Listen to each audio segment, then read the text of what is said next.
Okay, today I'm going to go ahead and demonstrate a hip opener with a little bit of an angle and a little bit of a twist, which is why I want to demonstrate it because it's not very clear. So the initial part of it is just the basic front hip flexor opener. So big lunge position here, opening up the front of the hip.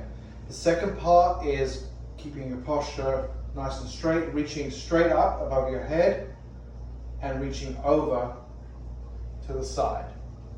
This gets the QL on the side of the hip, TFL, a little bit of IT band. The next thing I'm going to do is I'm actually going to lean back a little bit.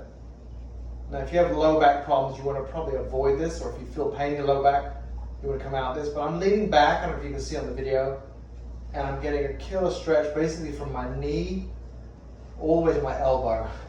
That makes sense. This is where I'm really tight, so I'm not getting much range of motion. So go ahead and demonstrate this again. So going into the lunge, nice deep lunge, opening up the front of the hip, come back a little bit, drive your arm straight above your head, over to the side, and then back. And just that 5 degree, you'll feel an incredible stretch through the front of the psoas, but the obliques here on the side, into the IT band, TFL.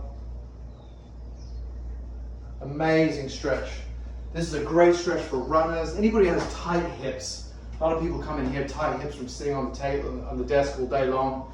And we're doing the runner stretch all day, but that doesn't really get it. This particular stretch gets the entire front and sideline kinetic chain, opens up the hips, wonderful exercise. And I say that one, you really want to hold it for a minimum 30 seconds, up to a minute and a half, depending on how tight you are.